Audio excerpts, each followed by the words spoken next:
رسول پاک علیہ السلام کی بارگاہ میں حاضر ہو کے ایک شخص نے کہا تھا حضور دل بڑا ڈاڈا ہو گیا، اور صحابہ محسوس کرتے تھے، صحابہ اس بیماری کو سمجھتے تھے، یا رسول اللہ دل سخت ہو گیا کیا کروں؟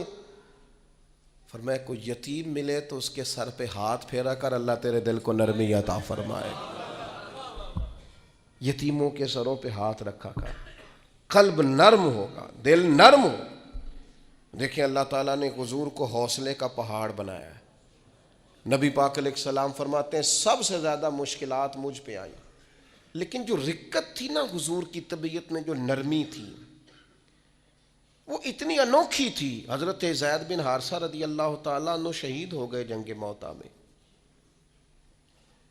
نبی کریم علیہ السلام ان کے گھر آئے، حضور صبر کا درس دینے والے، 500 کے قریب کم و بیش احادیث و آثار آپ کو ملیں گے صبر کے عنوان پر، 100 کے لگ بھگ آیات ملیں گی، حضور صبر کا درس دینے والے۔ لیکن کریم ان کے گھر گئے، ان کی بیٹی سرکار کے سامنے حاضر ہوئی تو بیٹی باپ کی یاد میں رو پڑی۔ حضرت سعد بن عبادہ کہتے ہیں میں بھی حاضر تھا، بیٹی روئی تو حضور بھی رو پڑے۔ میں نے عرض کی حضور آپ بھی روتے ہیں، یہ آنسو آپ کے بھی نکل آئے؟ تو حضور فرمانے لگے یہ ایک محبت کرنے والے کے لیے اظہار محبت ہے۔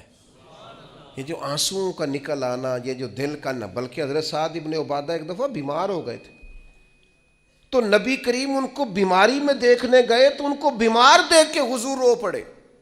یار یہ حالت ہو گئی ہے اس کی، یہ نرم دلی نبی کریم کی، رقت قلبی، حضور کے قلب اطہر پر جو نرمی ہے، سخت نہ ہو،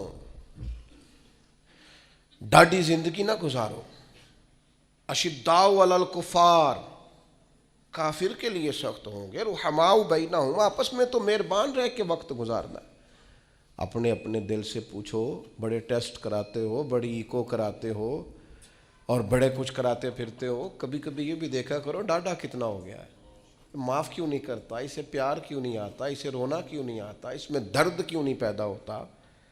یہ بھی تھوڑا سا دیکھا کرو کہ اس کا معیار اس حوالے سے اتنا سخت کیوں ہو گیا ہے، اس میں نرمی نہیں آتی، کسی کے لیے تڑپتا ہی نہیں، وہ بھی